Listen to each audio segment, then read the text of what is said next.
Imagine walking into a massive, packed movie theater. You take your seat, the lights go down, and the screen lights up. Right, the usual experience. Exactly. But as you look around, you notice something totally bizarre. Instead of just, like, watching the movie, everyone in the audience is standing up. Oh, wow. Yeah, they're pointing at the screen and furiously arguing with the shadows projected up there. They are throwing popcorn at the villains, cheering for the heroes. Completely oblivious to their surroundings, basically. Utterly, completely unaware that there is a projector humming quietly above their heads, running a strip of film that is actually deciding every single thing they are looking at. That is such a striking image. Right. And according to the fascinating manuscript we are diving into today, that theater is our universe, that distracted arguing audience. Well, that is us. It perfectly captures the core problem outlined in this theological lecture from Daesun Jinriho. It really does. Usually, we are completely consumed by what the text calls gasa, basically your typical household affairs, paying bills or buying groceries. The day-to-day grind. Exactly. Or we scale up our anxiety and worry about guksa, which is national affairs, the economy, politics, things like that. Sure, the stuff on the news. Right. But both of those operate entirely on that movie screen. This text, though, it asks you to look at the projector. It invites you to understand Chansa, the management of the universe itself. Okay, let's unpack this, because taking on the management of the universe is, well, it's a pretty significant leap from trying to remember to take the recycling out. It is a massive leap, yeah. So the mission of our deep dive today is to explore this systemic blueprint of reality. We are looking at a framework that claims to explain how the invisible underlying fabric of the cosmos dictates the physical reality you and I bump into every single day. And we should establish right away that for the original audience of this lecture, this isn't just an exercise in abstract poetry. They aren't just speaking in metaphors to sound profound. No, not at all. This is intended as a literal structural blueprint for understanding cause and effect on a cosmic scale. Our goal here is to simply impart this unique perspective, to give you the lens through which this theology views the ultimate truth of existence. And to do that, to even fathom managing the universe, we have to rewind the clock. We have to figure out what the universe is actually made of and where it all started. You really can't understand a system if you don't understand its raw materials. Makes sense. The text argues that if you trace everything backwards, past the formation of planets, past the Big Bang, past the concept of time itself, you hit a single, undivided origin point. And they have a name for this, right? Yeah, they call the state tail. Tail. The manuscript translates that literally as great the first or the great one. It is the ultimate starting line. So tail is described as the state of undivided chi, or energy. Like a blank slate. Essentially, yes. It's a condition before heaven existed, before Earth had form. It is entirely singular. But what is really compelling is the specific physical element the lecture equates this to. Oh, this is the part I wanted to ask about. It calls this ultimate origin point water, or sugi. The speaker asserts that all of existence was originally made of water. No, wait. I want to push back on this water concept, because it honestly sounds, I don't know, a bit mythological. Sure, it can sound that way at first. Like when the text says the universe is literally made of water, are we talking about actual H2O? Or is this just a placeholder for some kind of foundational physics? It is more the latter, but the choice of water is deeply intentional. The text refers to sugi, which translates to origin chi, or the energy of water. The energy of water, okay. Think about why water is the perfect representation for this. In our physical world, water is the ultimate medium of potential. It has no fixed shape, Right, it just takes the form of whatever container holds it. Exactly. Nothing in the observable universe can grow, maintain life, or generate a complex form without water acting as the underlying medium. That's a good point. Therefore, the theology argues that ultimate truth and the fabric of reality itself must emerge from a similar foundational essence. It is the life-giving, unified soup from which everything else crystallizes. Okay, that makes way more sense. It's like the ultimate blank canvas of energy. Yes. And the text also refers to this initial watery state as chaos or kauso. I have to admit, chaos usually triggers alarm bells for me. I get that. I just immediately picture destruction, explosions, utter ruin. You are definitely not alone in that. And the text actually specifically warns its audience against that assumption. Oh, it does? Yeah. In this framework, chaos has absolutely nothing to do with destruction or a negative lack of order. So what does it mean then? It simply means an unseparated, undivided state. Think of it as dense, infinite potential. Just totally unified. Right. It is a completely unified mass where nothing has been categorized, split apart, or defined yet. So we have this primordial soup, this undivided, dense potential called tail, acting as the origin water. Cool. But if we look around today, I mean, the world we live in is anything but a unified puddle. It is incredibly complex. Highly complex. It's fiercely divided. We have up and down, light and dark, you and me, past and future.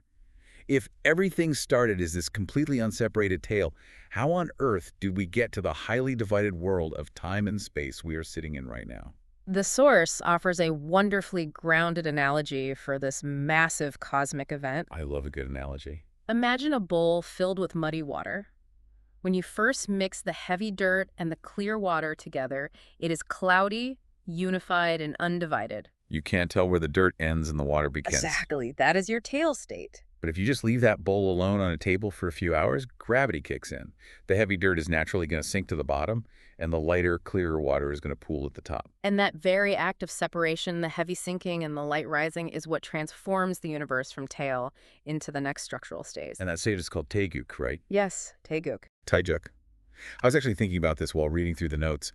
It reminds me of grabbing a bottle of vinaigrette from the fridge. Oh, that's a great comparison. Yeah, like when you shake it vigorously, it's perfectly mixed, cloudy and uniform. That's tail. But the moment you set it down, the heavier vinegar sinks, the lighter oil rises, and suddenly you have distinct, visible layers. It just separates out. Right. That separation is Taejuk. What's fascinating here is how perfectly that physical kitchen experiment mirrors the birth of observable reality. Oh, wow. Really? Yeah.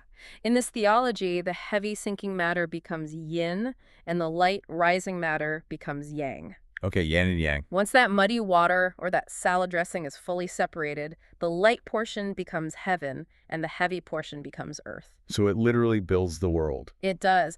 But here is the crucial mechanism. Before they separate, there is no up or down. There is no space at all. Because it's just a mix. Exactly. By separating, they create the physical dimensions we live in. This is the birth of relativity, of space, and of time. Taejuk is the realm of movement and physical reality where humanity currently resides. That is a massive shift. So Taeguk is the cloudy, mixed-up potential.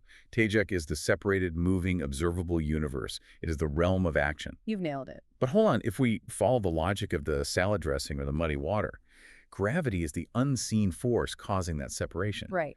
In this cosmic framework, before the physical universe even existed, what was the gravity pulling the strings? Like, what unseen force actually initiated the split and continues to cause all this movement in Taejuk? This brings us to the third and arguably most profound concept in the lecture, Mugyu. Mujik. If Taejuk is the moving, visible, separated world, Mujik is the absolute, infinite, invisible, and entirely static realm that controls it. Invisible and static. So it doesn't move at all? Not an inch. Wow. To explain how a completely static realm commands a moving one, the text leans on a core philosophical concept called Chaeyong. Chaeyong. Yes, which translates to substance and function. Let me see if I can map this out. Substance and function. Che and Yong.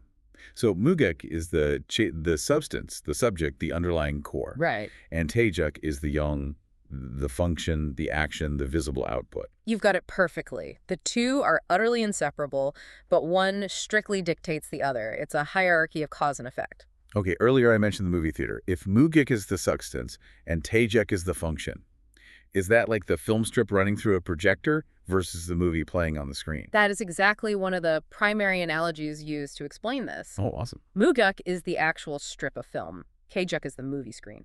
Everything that happens on the screen, a car chase, a romance, a dramatic explosion, is entirely dictated by the code printed on that unseen strip of film. You look at the screen, you react to the screen, but the film is the ultimate cause. Exactly. The notes also use grammar to explain this. Mujik is the noun, or the subject of a sentence, while Taejuk is the verb. The verb is the action itself. Right, but a verb can't just happen on its own. The action only takes place because the subject commands it. That makes a lot of sense. We see this in human anatomy, too. Mugek is the mind. Taejuk is the body. Your hand doesn't just decide to pick up a coffee cup out of nowhere. Well, I hope not. Right. Yeah.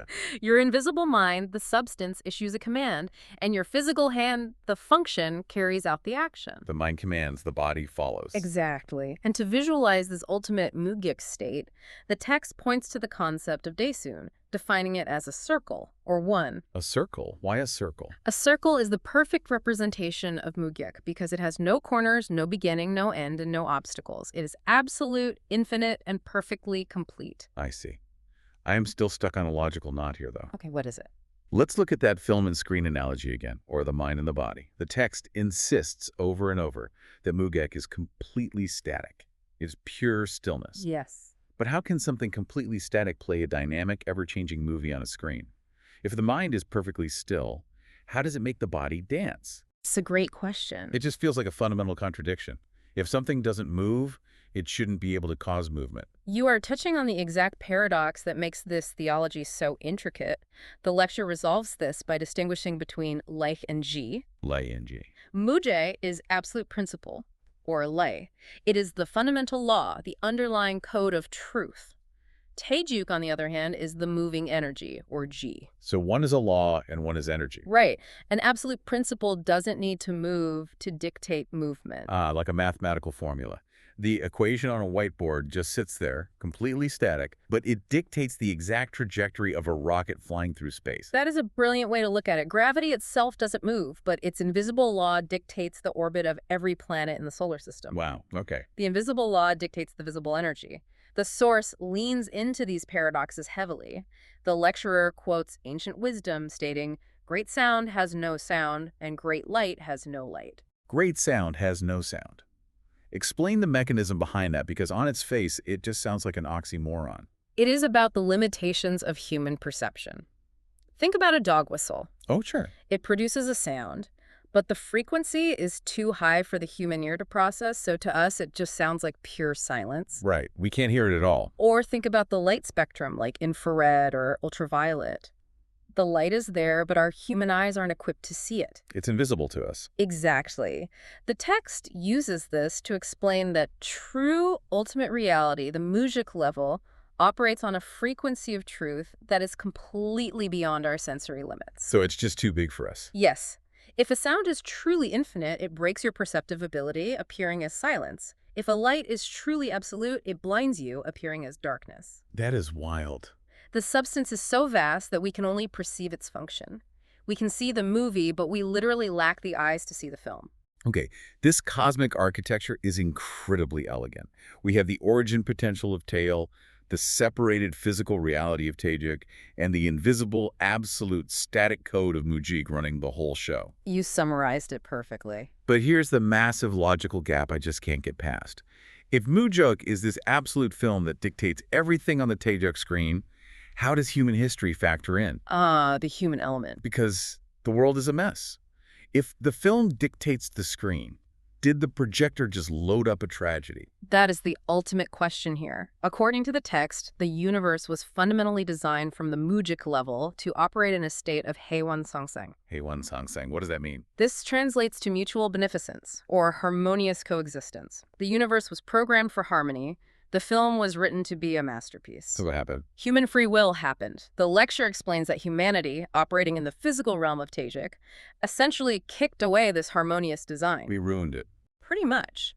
Our actions, driven by ego and free will, deviated from the underlying principle, causing the current state of chaos, conflict, and confusion we see in the world today. But wait, I'm going to push hard on this. If Mujic dictates Taejuk, like a film dictates a screen, how could humans possibly use free will to go off script? It's a tough concept to wrestle with. A character on a movie screen can't just suddenly decide to walk out of the frame. They are entirely bound by the film. It is the central tension of the framework, without a doubt. The laws of physics, the gravity, the orbit of planets, those remained perfectly bound by Mujic. Right, planets don't just decide to leave their orbit. Exactly. The physical stage didn't break. What broke was the moral and relational harmony. Humans are unique in this theology because we have agency within the Taejuk realm. Okay, so we're the wild cards. We are. The stage was perfectly set. The script for Harmonious Living was written, but the actors on the stage started improvising terribly. We began acting out of sync with the underlying principle. I see. And because the ultimate truth, the Mudokuk Code, is invisible, people don't even realize they are improvising badly. They just think that's how the play goes. Right. The text notes that humanity spends all its time arguing endlessly over the visible phenomena on the screen, the politics, the wars, the daily conflicts, while completely ignoring the invisible film that was supposed to guide them. So we are just arguing with shadows, completely oblivious to the projector. Here's where it gets really interesting. If we are trapped in this bad improvisation, how do we fix it? How do we get back to understanding the original film? The source prescribes a very specific, deliberate method called Seonji Hugak. Seonji Hugak. This translates roughly to learn first, awaken later. Learn first, awaken later. Yes. To explain this mechanism, the lecturer uses a really vivid rural analogy. They compare the process of grasping ultimate truth to a cow chewing its cud. Okay, wait, walk me through the cow. Think about how a cow consumes its food. First, it just rapidly swallows a massive amount of grass without truly chewing it or breaking it down. It just takes it in. Just gulping it down. Exactly. That is the learn first stage. The text argues that you must actively study and passively take in the foundational knowledge of the cosmos, these definitions of Mujik, Taejuk, and the cosmic structure. Even if you don't deeply understand them yet, you just swallow the grass. So you essentially memorize the textbook. Yes, you do. But a cow doesn't get nutrients just from swallowing. Right, they have to digest it. Later, the cow goes to a quiet place, lies down, brings that unchewed grass back up, and slowly, methodically chews it to extract the actual sustenance. Oh, I see where this is going. That is the awaken later stage. You take the structural knowledge you swallowed, you retreat to a quiet place of meditation or reflection, and you deeply ruminate on it. Ruminate. Literal and figurative. Precisely. You process it until true enlightenment finally strikes. It is an inseparable two-step process. This feels like a direct attack on how modern culture views enlightenment, honestly. How do you mean? Just think about how many people today go to, a weekend spiritual retreat, have a massive emotional release, and come back on Monday claiming they are totally enlightened. Ah, yes, the quick fix. Right. We love the idea of a sudden mystical flash of lightning where you just intuitively know the secrets of the universe without having to do any actual homework. Well, this theology views that modern shortcut as extremely dangerous. Really?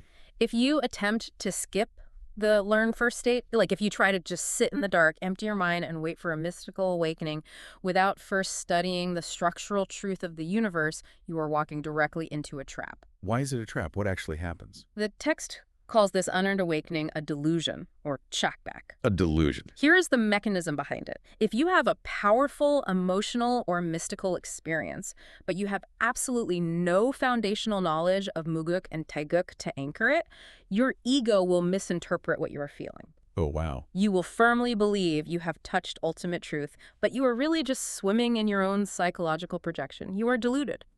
That's terrifying. And the lecturer warns that once this specific type of delusion sets in, it is almost impossible to cure. Because the person is utterly convinced they already hold the ultimate answer. You can't teach someone who thinks they already know everything. Exactly right. The structural knowledge, the studying of the cosmic blueprint, acts as the vital safeguard against spiritual delusion. You must chew the cud. You cannot skip the work of understanding the system. Let's take a breath and synthesize this incredible journey we just went on. We started at the absolute beginning, winding the clock back to the dense, unified primordial water of Tael. Yes. Then gravity took over, the heavy and the light separated, giving birth to time, space, and the moving realm of heaven and earth known as Taegyuk. The physical world. And finally, we discovered that behind all that visible, chaotic movement is an invisible, absolute, static code called Muvyuk. It commands the action like a law of physics commanding a planet. Spot on. But because humans have free will, we ignored the code, started improvising, and threw the whole system totally out of balance. And if we connect this to the bigger picture for you listening, the ultimate purpose of digesting all this dense structural knowledge isn't just to be good at cosmic trivia. It's not just philosophy. No. According to the Daesun Jinriho theology outlined in this source, the Supreme Being, referred to as Sangje, recognized that the human improvisation had just gone too far. We mess up the play too much. Exactly. So Sangje descended from that absolute, infinite, invisible Mujik realm down into our messy, relative, divided human realm, for a highly specific mission. To fix the movie. To literally rewrite the script. The text calls this intervention Cheonji Gongsa, which means the great work of fixing both heaven and earth. Cheonji Gongsa. Yes. Sangjae came to realign the broken improvisational reality of Taejek back with the original harmonious design, the Haewon Sangsang of the Mujik principle. Wow, bringing it all full circle. And the practical application for you listening to this deep dive right now is a profound shift in how you navigate your day. The lecture is urging its audience to stop getting so distracted by the visible actions on the screen. Stop arguing with the shadows. Stop throwing popcorn at the screen. Exactly. Instead, train yourself to look for the invisible intentions, the underlying substance, the hidden mind behind the body in every interaction and event in your life. So what does this all mean? We have explored some massive concepts today, from the water that births space and time to the profound danger of unearned enlightenment, to a supreme being stepping onto the stage to fix a broken script. It is a lot to chew on. It really is. But I want to leave you with a lingering question, built strictly on the internal logic of the cosmic architecture we just unpacked. Go for it. If our daily visible reality, your triumphs, your arguments, the traffic jams, the absolute chaos of the news, is merely a projection on a physical screen. Wait, let me rephrase that without pausing. If all of that is merely a projection on a physical screen, and the true cause of everything is the invisible, static film running quietly in the background, what invisible film is writing the script for your life today, and who is actually operating your projector?